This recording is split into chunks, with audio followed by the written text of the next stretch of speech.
Listo. Ángel, guíanos una oración, por favor. De acuerdo, de acuerdo. Oramos. Gracias, Señor, por este día que nos has dado.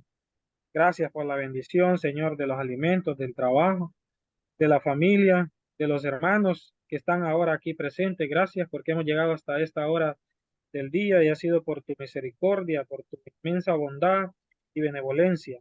Gracias, Dios, por todo lo que nos das. Gracias por este momento. Gracias por la vida de tu siervo, Señor, que nos enseña y nos está nutriendo, Señor, con este conocimiento, Señor, tan rico, Señor, de tu palabra, Señor.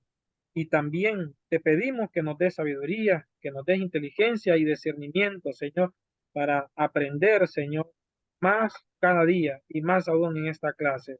Te damos gracias en el nombre de Jesús. Amén. Amén. Muy bien, jóvenes, han sido unas largas faenas estas semanas y ya casi estamos llegando a la parte final del curso. Y hoy es la clase, podría decir, la clase más importante de lo que se llama historia de la Biblia o las escrituras y su historia. Y entonces para mí es muy importante que ustedes como estudiantes sepan discernir esto para poder tener algo ya concreto y una base sólida en cuanto a lo que se llama determinar qué Biblia es buena, qué Biblia no debes leer o qué Biblia sí puedes leer. Es en base a lo que vamos a aprender hoy, determinamos muchas de las cosas para nuestro futuro en cuanto al estudio de la Biblia. ¿Ok? No existe una Biblia mala en sí, pero sí existen traducciones que son espurias, como por ejemplo la traducción de los Testigos de Jehová, de la traducción del Nuevo Mundo. No es una traducción que yo cuando lo veo, yo prefiero prender candela, prender carbón con eso. No lo utilizo como para leer realmente, pero queda a criterio de cada alumno también, ¿no? Pero hoy vamos a descubrir por qué pienso así y por qué creo que Dios conservó su palabra de una forma fidedigna, de una forma fiel. ¿Ok? Así que empezamos esta noche con el capítulo 11, textos hebreos. Eh, no creo que la clase va a durar mucho, la clase yo creo que va a ser un poco corto, pero eh, es la idea. ¿Ok? Empezamos entonces la clase de hoy. Hemos visto en la clase anterior todo lo que es la crítica bíblica. Y hoy empezamos ya con los textos hebreos y textos griegos en el capítulo 12. Listos. Los textos hebreos. Hay pocos textos hebreos y estos son generalmente recientes. Antes de descubrirse los rollos del Mar Muerto, los más antiguos eran de los siglos 9 al 11 después de Cristo.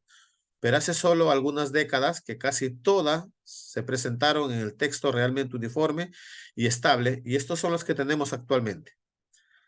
Cuando hablamos de estos 6 textos hebreos, son ediciones hebreas de la Biblia, del cual proviene otras traducciones de la Biblia. Estos son textos hebreos en el idioma hebreo, ¿ok? Casi todas estas Biblias o estas listas que está aquí utilizan el texto masorético que hemos hablado en la clase anterior. ¿Ok? Clases anteriores vimos el texto masorético, el texto que fue transmitido y copiado por hombres judíos y que fue conservado realmente la tradición del Antiguo Testamento. Entonces, estos son eh, ediciones hebreas o llamamos textos hebreos del Antiguo Testamento, del original, bueno, las copias del original, ¿no? Que sobrevivieron. Así que vamos a conocer estas Biblias, las 6 ediciones que tenemos aquí, la Biblia hebrea o BH o BHK, después vamos a ver por qué, la Biblia hebraica Estugartensia, la Biblia hebraica quinta, la Biblia hebraica crítica, la Biblia de la Universidad Hebrea, la Biblia hebrea, la edición crítica. Estas 6 que han sido las más importantes porque hay otras Biblias también, hay otras ediciones también que no les he tomado en cuenta, pero de repente tú como alumno lo puedes seguir estudiando y analizando y buscando información sobre esto. ¿Ok? Empezamos entonces con la primera, la Biblia hebrea BH o BHK. ¿Listo? Casi siempre que se habla de la Biblia hebrea, es común referirse a las 3 ediciones de la obra del alemán Rudolf Killer. En este contexto es frecuente la abreviatura BH como Biblia hebrea o BHK por Killer, o donde se refiere a las distintas ediciones BH1, BH2 o BH3. Cuando veas esto, BH o BHK o BH1, BH2 o BH3, ya sabes que se refiere a la Biblia hebrea de Rudolf Killer, ¿ok? Las primeras 2 ediciones aparecieron entre el año 1906 y 1913, respectivamente, o sea, cuando aún no habíamos nacido. ¿Alguien entró con el audio? Ok. No está Anita esta noche, ¿verdad? Ok. Las primeras 2 ediciones aparecieron en 1906, ya lo leímos, ¿ok? 1913. La tercera edición de la Biblia hebraica salió a la luz en 1937. Esta versión es considerada un texto maestro en la que se basan muchas versiones. Esta tercera edición ha sido reemplazada por la Biblia hebraica estugartense. Es importante destacar que la Biblia hebraica de Killer es una obra académica destinada principalmente a estudiantes académicos de la Biblia hebrea.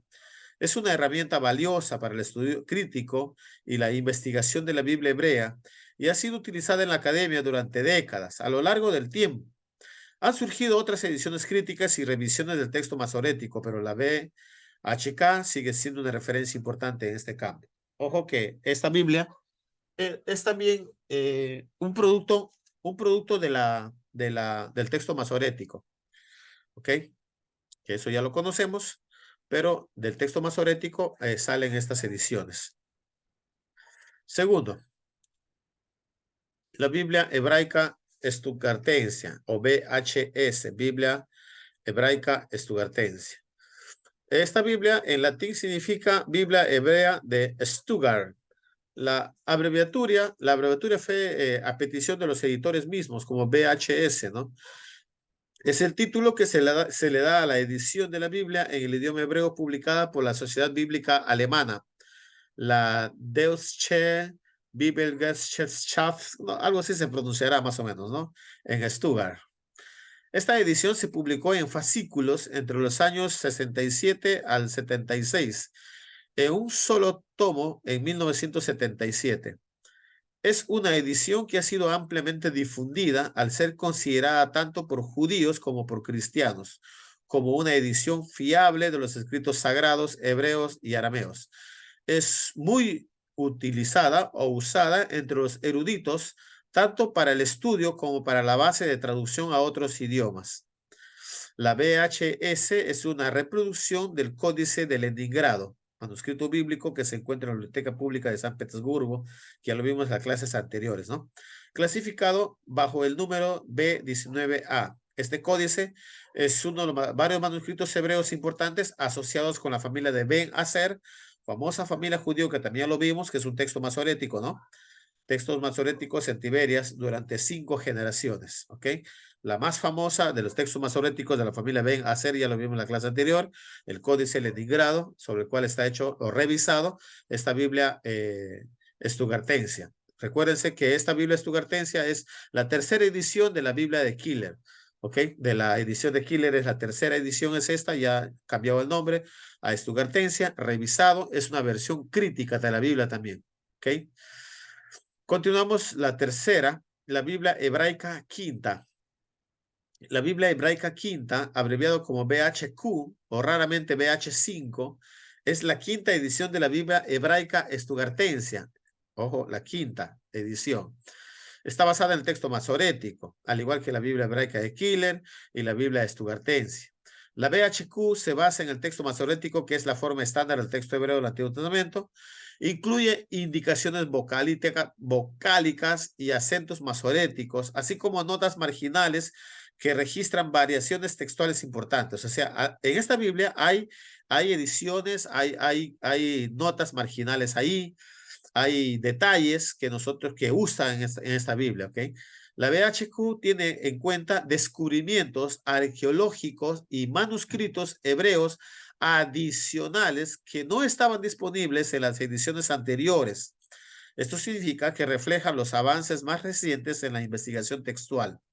La BHQ es parte de un proyecto en curso que busca mantener actualizada la edición crítica de la Biblia hebrea a medida que se hacen nuevos descubrimientos y avances en la investigación textual. Es decir, aún no es una Biblia, una edición ya terminada completamente, es una Biblia, es una edición que sigue avanzando conforme el paso de los años y así algunas ediciones también están así.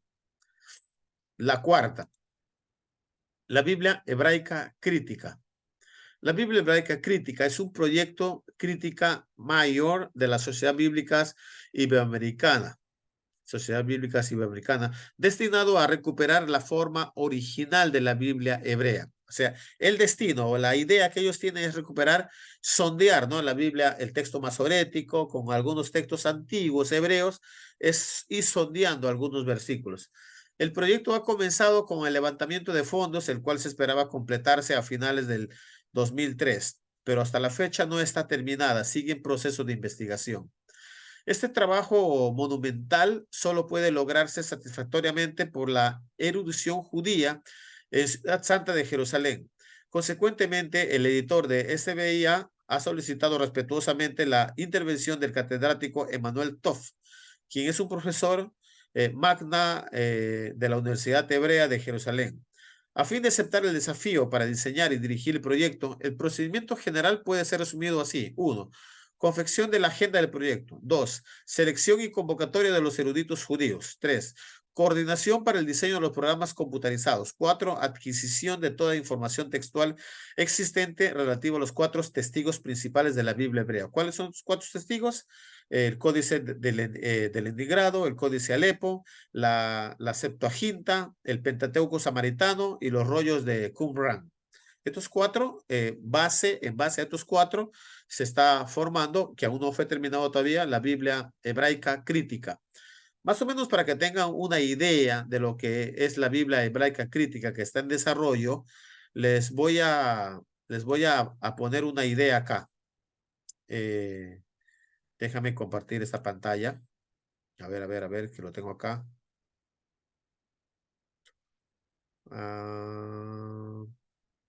Debe estar aquí. A ver, aquí está. Biblia, ahí está.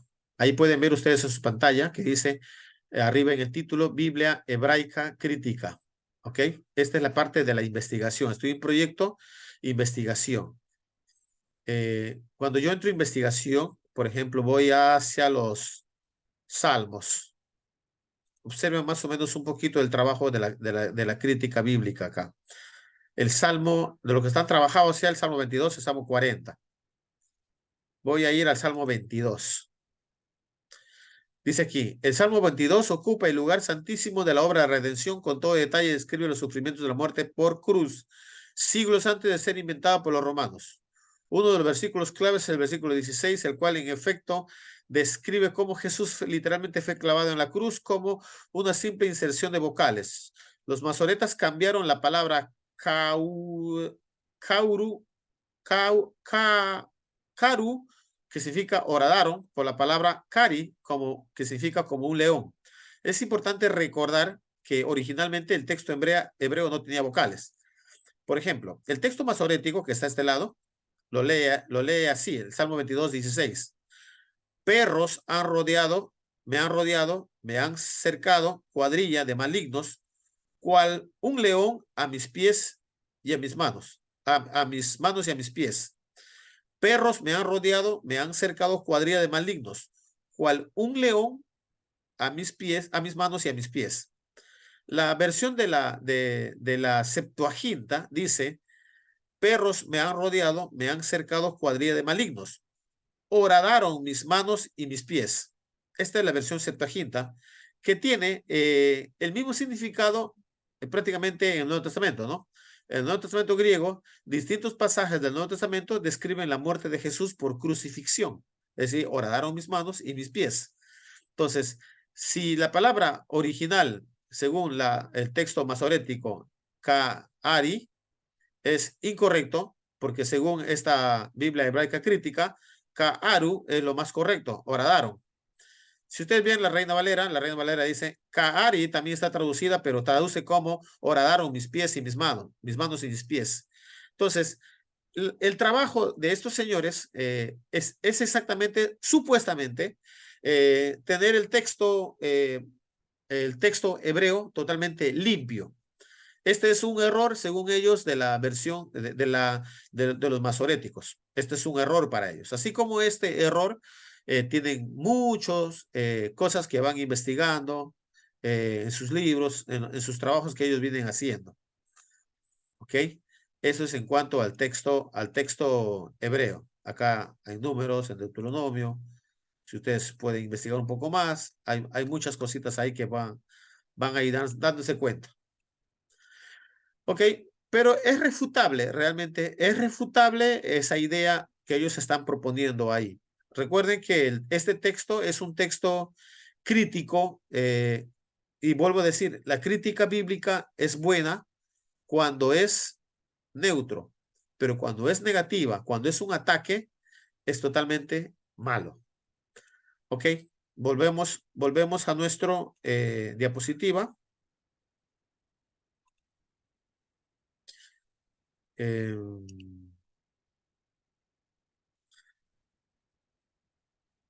Vamos a compartir.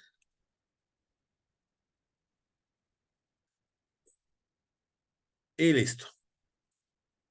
Se está compartiendo la pantalla. Ya está. Estamos en el 5. ¿Ok? Ahora 5. Biblia de la Universidad Hebrea o HUB. ¿No? Este proyecto está dirigido por M. Segal. Reproduce el texto del Códice de Alepo del año 930 después de Cristo. Ha estado en desarrollo desde 1955. La edición contiene 4 aparatos críticos con mucha información. El primer aparato recoge las versiones principales, la traducción árabe de Sadia, Gaón, los 70, la Vulgata, la Peshita, el Targum y el texto masorético. El segundo aparato contiene material proveniente de los rollos del Mar Muerto y de las fuentes rabínicas. El tercer aparato trae los manuscritos medievales del texto hebreo. Y el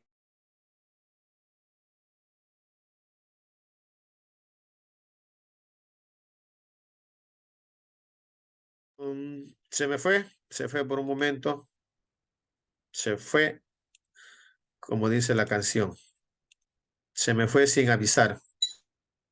Pero sí es como el post, no hay problema. Sí, sí, ya me di cuenta. Ok, estamos viendo la parte de las 4 partes de la Biblia de la Universidad Hebrea, ¿no? Tercer aparato trae los manuscritos medievales del texto hebreo. El cuarto aparato se ubica de los detalles ortográficos y de la vocalización y de la acentuación. Al igual que la BHQ o la BH5, es una edición diplomática, es decir, está basado en un solo manuscrito.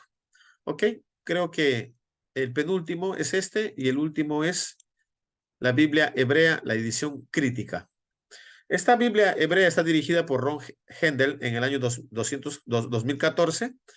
Este proyecto cambió su nombre a la Biblia hebrea de Oxford a la Biblia hebrea, una edición crítica, publicada por la SBL. Este proyecto representa una desviación de las otras ediciones textuales principales, así la Biblia hebraica quinta y la Biblia hebrea de la Universidad Hebrea, que son ediciones diplomáticas. En cambio, esta es una edición del texto eclético que se basa en varios manuscritos, realmente. El texto eclético se basa en varios manuscritos. El primer volumen de esta serie, Los Proverbios, una edición eclética con introducción y comentarios del texto por Michael 5 Fox, fue publicado en abril 2005 mediante la Sociedad de Literatura Bíblica o la SBL. Ok, estas ediciones del texto hebreo, que no todas usan el texto masorético, como vemos aquí, la mayoría de las Biblias que nosotros tenemos hoy en día en español, el Antiguo Testamento, es hecho del texto masorético, pero hoy en día no se está hablando solamente del texto masorético, se está hablando ya de otras ediciones hebreas, de las cuales están saliendo también Biblias, ¿ok? Están reproduciéndose Biblias también en base a estos conceptos, ¿ok? Hasta aquí, ¿alguna pregunta, por favor? ¿Todo claro? Avanzamos. Todo claro. Avanzamos. Capítulo 12. Los textos griegos ahora. A ver, cada versión del Nuevo Testamento en su lengua, en su lengua oriunda, es una traducción de un texto griego del Nuevo Testamento. Este texto básico griego, por su parte, se basa en los más de 5,000 manuscritos griegos que ya hemos visto en la clase anterior, ¿no?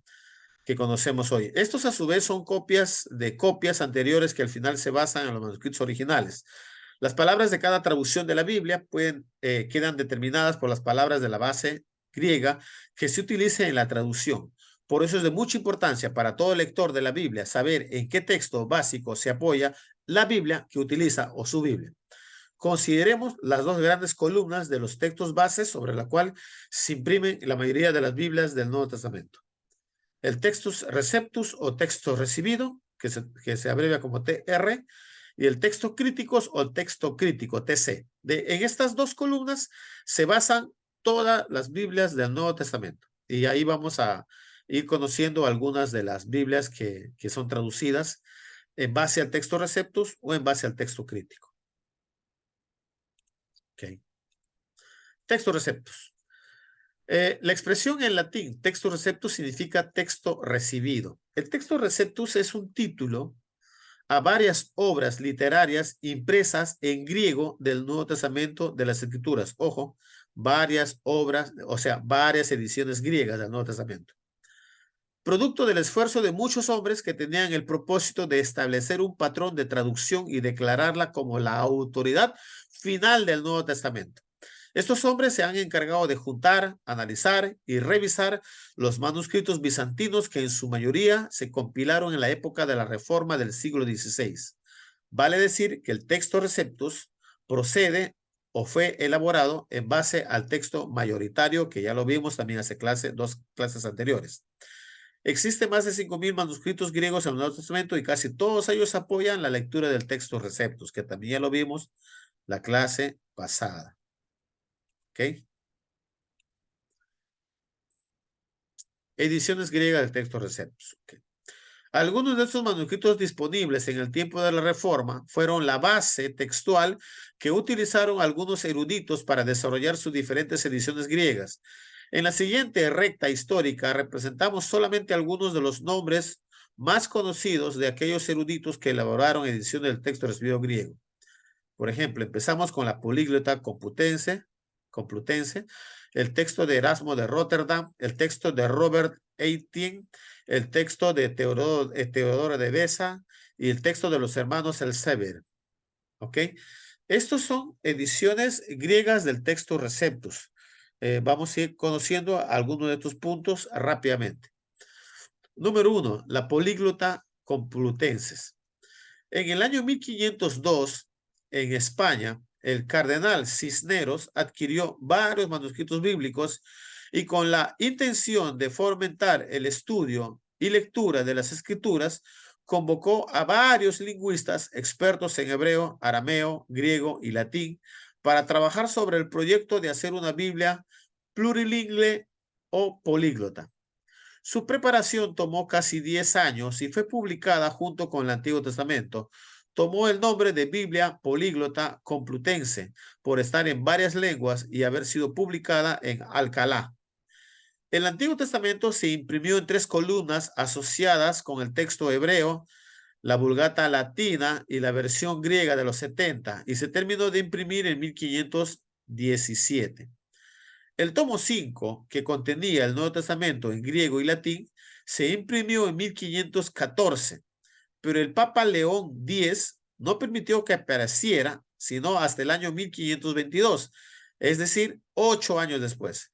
Mientras tanto, ya había aparecido en el mercado el Nuevo Testamento griego de Erasmo y Jiménez de Cisneros perdió el honor de ser el primero en publicar un Nuevo Testamento en griego. Es decir, mientras el Papa León X no permitió que la publicación de Cisneros saldría al aire, hasta ahí ya apareció la publicación de Erasmo de Rotterdam. ¿Ok? Hasta ahí estamos con la políglota, que tenía varias versiones acumuladas en una sola edición. Ok, entramos ahora al texto de Erasmo de Rotterdam. El primer Nuevo Testamento impreso en griego que vio la luz, o sea, que vio la luz, no fue el primero impreso, sino la políglota, pero esto vio la luz. Fue editado por el erudito holandés Desiderio Erasmo. Nació 1466, murió 1536, en la época de la Reforma, ¿no? Publicó por lo menos 5 ediciones del texto griego del Nuevo Testamento en 1516, que fue todo un éxito editorial. Las ediciones de Erasmo se caracterizan por tener el texto griego en una columna izquierda y el texto en latín a la derecha. Cabe destacar que este texto en latín no se trata de la Vulgata de Jerónimo, pues Jerónimo él hizo también una versión de la Biblia en latín, pero para los católicos. Pero esto no es una versión de la Vulgata, sino una nueva traducción hecha por el mismo Erasmo a partir del griego. El texto griego del Nuevo Testamento, Novum Instrumentum, es el nombre que Erasmo dio a la primera edición. Estaba acompañado de una columna paralela en una edición latina nueva y elegante. La primera traducción latina de todo el Nuevo Testamento desde los tiempos de Jerónimo.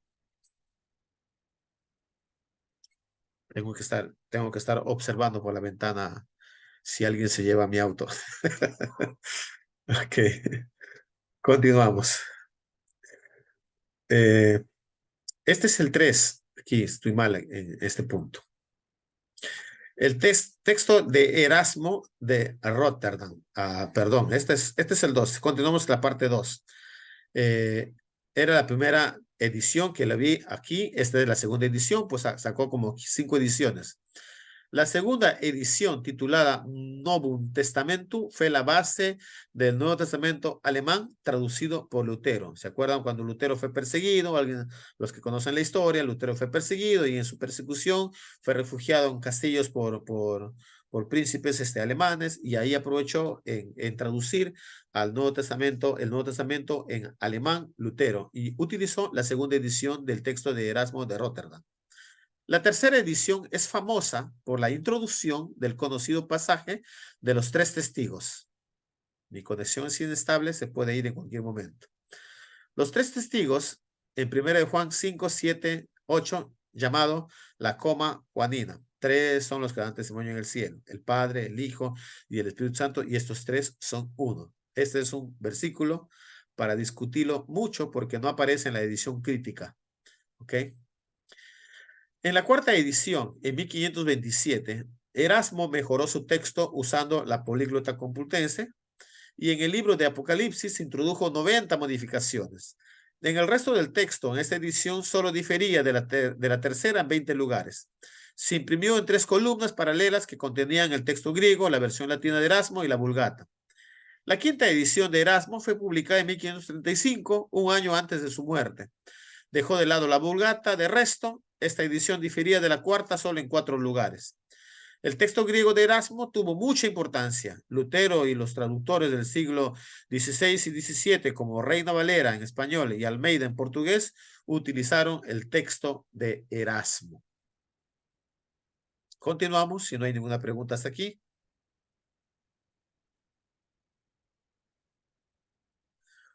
Continuamos. 3. Texto de Robert Estienne. ¿Cómo se pronuncia esto, Apóstol Licky? Licky está por ahí escondido. Estienne.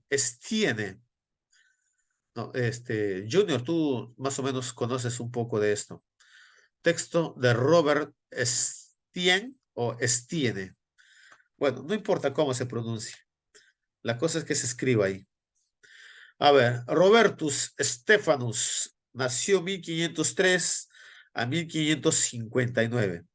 Conocido también como Robert I Estienne, fue un impresor parisiense, erudito y protegido de Francisco I. Publicó entre 1546 y 1551 4 ediciones del Nuevo Testamento griego. Fueron básicamente reimpresiones del trabajo de Erasmo. al cual revisó, ¿no? Cotejándolo con la edición de la Políglota Complutense. Su tercera edición en 1550, conocido como la edición real o edito regia, contenía un aparato crítico en el cual aparecían variantes de 15 manuscritos. Este texto fue el que generalmente se aceptó en Gran Bretaña y es esta la que muchos eruditos consideran como el Textus Receptus. La cuarta edición, en 1551, publicada en Ginebra, es importante porque por primera vez tenía los versículos enumerados. Esteban la preparó así para poder usar la concordancia que estaba haciendo, la cual fue publicada por su hijo Henry en 1594. Así que este nombrecito, Robert Stephanus, que ya les dije anteriormente también, el fue el que dividió en versículos la Biblia. ¿Ok? Cuarto, el texto de Teodoro de Beza. Teodore de Beza, 1519-1605. Amigo y sucesor de Juan Calvino o John Calvino en Ginebra. Publicó 4 ediciones independientes en 1565, 1582, 1589, 1598 del Nuevo Testamento griego, todas ellas muy parecidas a las de Esteban. Si bien tenía en su poder el Códice de Beza del siglo V y el Códice de Claromontano del siglo VI, les dio poco uso. La traducción al inglés de la versión del King James, la KJV, utilizó el texto de Beza. Es decir, todas estas versiones, ediciones del Nuevo Testamento que estamos viendo ahorita son el Textus Receptus. Si alguien te dice, ¿qué versión es la King James o qué texto utiliza la King James norteamericana o la inglesa? Utilizan el Textus Receptus. ¿Ok? Textos de los hermanos Elsevier. Posteriormente, los impresores holandeses Bonaventura y Abraham Elsevier de 1592 a 1652 publicaron su edición en el 1633 con la inscripción Textum ergo habes nunc ab omnibus receptum incum nihil immutatur mau corruptum damus. Bueno, no sé ni qué dije, pero espero no me van a aprender por las lenguas. De esta frase viene la designación Textus Receptus que se aplica a este texto preparado por Erasmo, Esteban y Beza, que se convirtió en base de todas las principales versiones protestantes del Nuevo Testamento hasta 1881. La traducción que acabo de decir dice, tenéis por lo tanto el texto ahora recibido por todos, en el cual no damos nada cambiado o corrompido. El texto Receptus fue lo que se imprimió durante 3 siglos, siempre que se imprimía el texto Nuevo Testamento griego. Ya, o sea, este es el texto Receptus, el texto de la Reforma, el texto que se utilizó durante el gran cambio de la historia de la iglesia. ¿Ok? Y me parece que tenemos unos puntos más. El texto crítico o textus criticus. Ya hemos visto el texto receptus, ahora veamos el texto crítico. Durante los siglos XIX y XX, otra forma del Nuevo Testamento griego ha alcanzado el primer plano y se la utiliza para la mayoría de las traducciones modernas del Nuevo Testamento. Este texto crítico, como se le llama, difiere ampliamente del texto tradicional en que omite muchas palabras, versículos y pasajes que se encuentran en el texto Receptus y en las traducciones que se basan en él. Las versiones modernas se basan principalmente en un Nuevo Testamento griego que fue derivado de un pequeño conjunto de manuscritos griegos del siglo IV en adelante. ¿Cuál es el punto del texto crítico? Que se basan en manuscritos más antiguos que ya hemos visto la vez pasada en clases, pero son minoritarios. ¿Ok? En base a eso está hecho el texto crítico. 2 de estos manuscritos que muchos eruditos modernos afirman que son superiores al bizantino son el Sinaítico y el Vaticano. En años anteriores ha habido un intento de mejorar ese texto mediante la denominación de texto eclético, queriendo decir que muchos otros manuscritos fueron consultados en su edición y evolución, pero sigue siendo un texto cuyo fundamento central lo constituyen estos dos manuscritos, ¿ok? Las versiones del texto crítico basadas en el texto sinaítico y el manuscrito vaticano. Ok, ediciones griegas del texto crítico. El primero, la edición de Carlos Lachmann, 1725-1851. Fue el primero en romper con la tradición del texto Receptus. Lo hizo en sus dos ediciones de 1831 y 1842 al 50, en las cuales no usó el texto Receptus e intentó reconstruir lo que creía que era el Nuevo Testamento del siglo IV. Aunque la obra de Lachmann contenía claras deficiencias en cuanto al uso de las fuentes y la metodología empleada, fue importante porque llamó la atención a los eruditos a la posibilidad de lograr un texto superior, entre comillas, al que por tradición se había recibido. 2. La edición de Tregelles, Samuel Pidaux Tregelles, 1813 a 1875. Él publicó un nuevo texto crítico del Nuevo Testamento que esperaba que desplazaría al texto Receptus. Viajó extensamente para comparar manuscritos griegos. Su trabajo crítico se distinguió por su escrupulosa precisión. Desde 1857 a 1872 produjo una sola edición del Nuevo Testamento. ¿Ok? Vamos a ir al tercero, pero dame un ratito, voy a tomar un vasito de agua.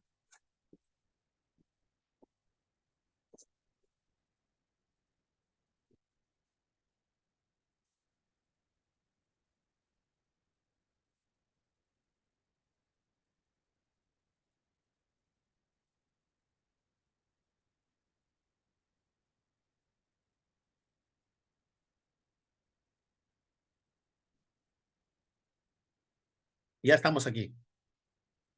Ok. Tercero, Constantino Tischendorf. Este lo hemos visto ya la pasada, que juntó algunos manuscritos del monasterio. Ok. Fue uno de los mayores descubridores, recolectores y publicadores de manuscritos del Nuevo Testamento que haya vivido alguna vez. El más grande. Descubrió más de 20 manuscritos cruciales, publicó la mayoría de ellos por primera vez y también publicó 24 ediciones del Nuevo Testamento griego entre los años 1841 y 1873. Él falleció un año después, ¿no? 1874. Los estudiosos del Nuevo Testamento deben a su genio y a su perseverancia el descubrimiento del Códice Sinaí, el descubrimiento del Códice de Efraín y la primera pública del Códice Vaticano. La culminación de su obra publicadora fue la octava edición de su Nuevo Testamento griego en 1864 y 1872. Editio Octava Crítica Mayor, en la cual aparecía el aparato crítico en 7 partes. Esta es la obra de Tischendorf. 4. Aquí vamos a los dos últimos. Westcott y Hort. El Nuevo Testamento en el griego original, el Nuevo Testamento en el original griego, es el nombre de una versión en griego del Nuevo Testamento publicada en 1881. También es conocido como el texto de Westcott y Hort por sus editores Brooke Foss Wercourt y Frenton John Anthony Hort. ¿Okay? Los editores Westcott y Hort. Los británicos Westcott y Hort publicaron una edición reconstruida del texto griego del Nuevo Testamento que alcanzó reconocimiento internacional. Este trabajo fue realizado durante los siglos XIX. Los dos editores trabajaron juntos por 28 años. Según confesión de los propios Westcott y Hort, la base de su texto griego del Nuevo Testamento es fundamentalmente el contenido en los manuscritos conocidos como Sinaítico y Vaticano del siglo IV, texto minoritario. ¿Okay? Los defensores de las nuevas versiones bíblicas insisten en la antigüedad y exactitud de estos dos manuscritos que supuestamente justificarían alteraciones del texto bíblico. La edición de Westcott y Hort comenzó una nueva época en la historia de la crítica textual. El texto de Nestle Aland y los textos de Bober y Merck difieren muy poco del texto de Westcott y Hort. Bien, este es el más grande, se puede decir, la obra más grande, del cual ya proviene otras revisiones, como del Nestlé y Alan. En los comienzos del siglo XX, Everett Nestlé editó un texto maestro nuevo. Nestlé utilizó el texto griego producido por Westcott y Hoare, comparándolos con un gran número de variantes de otros manuscritos neotestamentarios. Este trabajo fue completado por su hijo Erwin Nestlé y por K. Alan, quienes se unieron posteriormente.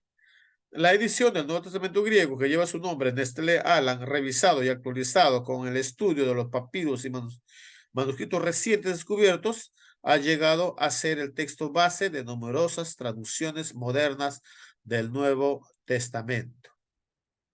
Y finalmente, el texto griego del Nuevo Testamento de las Sociedades Bíblicas Unidas. El texto griego de Westcott y Hoare fue apenas variado por Nestlé, y partiendo de este se elaboró el Nuevo Testamento griego publicado por las Sociedades Bíblicas Unidas. En cuya edición colaboró incluso Carlo Martini, un prelado católico. Las Sociedades Bíblicas Unidas han editado un texto maestro. Este texto griego se llama el griego del Nuevo Testamento y es desde el año 1993. La cuarta edición revisada ha sido reimpresa varias veces. Desde hace 100 años, las sociedades bíblicas actuales, influenciadas por el ecumenismo religioso, han dejado de lado el texto mayoritario para imponer, manipular, monopolizar y mantener el control de la impresión de las Biblias basado en el texto minoritario. El cristiano corriente ignora por completo que el texto minoritario es la fuente en la que se están formulando las nuevas versiones que actualmente cunden mundialmente. Por ejemplo, la LBA, la Biblia de las Américas, la NBI, la Nueva Versión Internacional, la DHH, Dios habla hoy, la LPD, Libro del Pueblo de Dios, la BR, la versión de recobro, la BLA, Biblia del lenguaje actual, entre muchas. La gran mayoría de las versiones de las Biblias modernas son hechas del texto crítico. ¿Cuáles son las versiones de la Biblia que nosotros tenemos que son hechas en base al texto Receptus? La Reina Valera. ¿Ok? La reina de las versiones. Bien, conclusión. El texto Receptus no solamente es, no es un solo texto.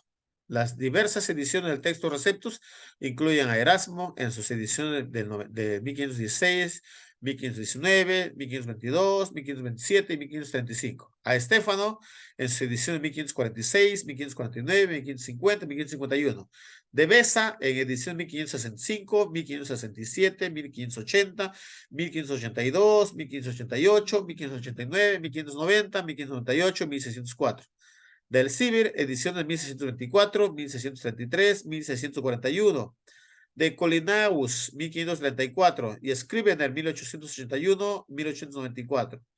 Las diferencias que hay entre una y otra son mínimas, ya que todos parten de una misma tradición textual, es decir, texto Receptus. El texto Receptus y sus diversas ediciones fueron ampliamente difundidas, reconocidas y aceptadas como el texto normativo de la Iglesia protestante durante muchas décadas. Pablo Besson, que es un misionero suizo muy documentado en esta materia, afirma que el texto Receptus sirvió de base para traducir el Nuevo Testamento de la versión llamada Peshitta, ¿okay? Una versión muy antigua. Esta versión fue hecha alrededor del año 170 de la era actual. Este dato envuelve extraordinaria importancia en lo que se refiere a la antigüedad del texto Receptus. A la versión Peshitta siguieron la Ítala, la Vulgata y otras traducciones, traducidas todas del Textus Receptus. Conclusión 2. El doctor Wilkinson nos dice que el primer editor del Textus Receptus fue Luciano de Antioquía en el siglo III, quien sacó a muchos de la incertidumbre en que se hallaban por causa de las ediciones y comentarios bíblicos del filósofo Orígenes. Por otro lado, la crítica textual dice, existen criterios generales, reglas a seguir en cualquier análisis de crítica de los textos literarios históricos, reglas que no se pueden poner en tela de juicio. Pero en materia de Sagrada Escritura no se pueden aplicar exactamente los mismos métodos que se aplican a la reconstrucción de cualquier texto literario antiguo. Por ejemplo, el criterio de textos antiguos que afirma que cuanto más antiguo es el manuscrito, tanto más fidedigno es, debido a que se acerca más al tiempo del autor original, es válido en principio, pero cuando lo aplicamos al Nuevo Testamento, no siempre es una regla absoluta. fallamos muchas veces si se aplicara en la misma forma matemáticamente rigurosa. Teniendo en cuenta, por ejemplo, como bien dice el doctor Scrivener, el tan famoso revisor del texto receptus del siglo XIX, que la corrupción de los originales se hizo sentir con mayor fuerza en los primeros 100 años desde los apóstoles dejaron la tierra. Por eso, a veces el texto receptus es más fidedigno que los textos críticos más modernos, a pesar de que esta edición del Nuevo Testamento fue un trabajo realizado en Europa 13 siglos más tarde. Considero que Erasmo, Besa, Estéfano, el Sever hicieron un trabajo excelente en sus ediciones del texto receptus, pero ellos no eran perfectos o inspirados. Por tanto, no se debe enseñar que jamás podríamos desviarnos de su crítica textual conservadora, a pesar de su trabajo admirable. Ellos tuvieron que hacer decisiones textuales cuando hubo diferencias entre manuscritos y no siempre estuvieron de acuerdo el uno con el otro. Sin embargo, la labor de ellos es la mejor representación de la palabra de Dios preservada en los manuscritos. Se deberá seguir usando las varias ediciones del texto receptus como punto de partida en traducciones. El texto receptus es una buena autoridad y por lo tanto es autoritario, pero no es la autoridad final, si queremos decirlo así. ¿Ok? ¿Cuál es el punto en todo esto? 5 minutos. ¿Cuál es el punto? ¿Cuál es el punto en todo esto? El texto receptus puede ser más antiguo, pero debemos saber que en aquella ocasión, en aquellos tiempos, había mucho peligro. El arrianismo, por ejemplo, es una secta que arrasó en los siglos 3 hacia adelante, el arrianismo. Había muchas corrientes, por ejemplo, en el siglo 3 también uno de los papas ordenó, uno de los emperadores romanos ordenó destruir todas las evidencias de la Biblia. ¿eh? Muchas Biblias corruptas hay en aquellos tiempos. Los manuscritos Vaticano y Sinaítico tienen muchas sobreescrituras. Entonces, hay cositas que nos hacen pensar que aquellos textos son corruptos y aquellos textos del texto receptus de alguna forma ha sido preservada por la mano de Dios. En la clase que viene, posiblemente vamos a conocer un poco de traducciones y versiones y posiblemente veamos algunas, como punto final, la siguiente clase vamos a ver algunas de las sociedades bíblicas, ¿no? Porque hay muchísimas sociedades bíblicas hoy en día que producen Biblias. Cada uno produce su propia versión de las Biblias. Entonces, hay una sola entidad, una sola sociedad bíblica hoy en día que produce aún la Reina Valera o que produce aún el texto Receptus, al cual yo le tengo cierta fe. ¿Ok? Entonces, no es mi intención decirte, crea absolutamente en el Textus Receptus. Mi deber como maestro es enseñarte que hay 2 ediciones griegas del Nuevo Testamento, del cual se producen todas las Biblias. Tú eres un estudiante, siga creciendo, analiza, estudia. De repente un día nos volveremos a encontrar de aquí a 15, 20 años, no sé, y te habrás vuelto un famoso editor del texto crítico, o un famoso editor del texto receptus. No lo sé, pero Dios lo sabe. Pero en mis convicciones personales, yo apoyo al textus receptus. ¿Ok? Y eso intentamos, por ejemplo, en el grupo de hermenéutica bíblica, en el Facebook, si alguien nos sube un texto crítico distinto a nuestro punto de vista, intentamos, el pastor Osiel, el cubano, al toque, ¡pum!, en la línea, ¿no? Intentamos ver y diferir en su punto de vista. Así que hay muchas cositas que tú debes estudiar.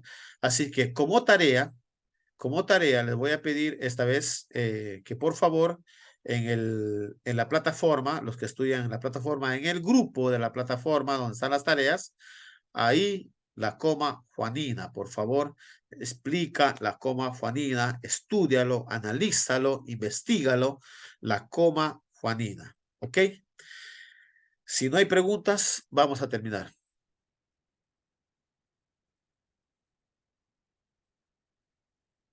Any question?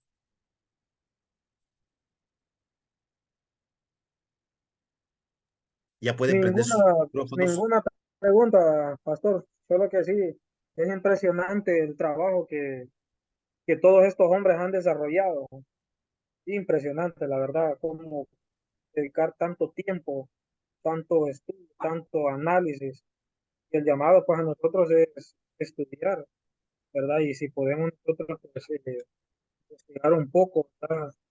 Eh, partiendo pues del texto griego y del texto hebreo, porque sí, hay muchas versiones, ¿verdad? Que yo le hago más o menos, le entiendo más o menos al griego y al hebreo, ¿va? Pero sí, hay unas versiones que están bastante desorientadas, ¿verdad? Le Ujú, cambian las palabras, pero exagerado, que a veces no tiene nada que ver, pierde el sentido a veces el texto. ujú, correcto. Bien, bien, vamos a orar y finalizamos esto, ¿les parece? Eh, y ya empezamos. Gracias, te damos, Señor, esta noche por esta clase y bendice a mis hermanos que estuvieron esta noche presentes. A los que no pudieron estar también, Señor, o van a ver el video, bendícelos, guárdalos y cuídalos y ayúdanos, Señor, a analizar cada día tu palabra y a estudiar cada día, a seguir adelante en esta materia que tú nos has dado, Señor. En el nombre de Jesús te agradecemos. Amén y amén. Muy bien, jóvenes, hermanos, muchas gracias por estar aquí esta noche. Nos vemos el próximo lunes y no olviden hacer las tareas, por favor. Ok, Gracias, gracias a usted. bendiciones, Muchas gracias, jóvenes. pastor. Que Dios lo bendiga, lo guarde y siga adelante. Listo, muchas gracias. Bendiciones, hermanos. Terminamos la grabación.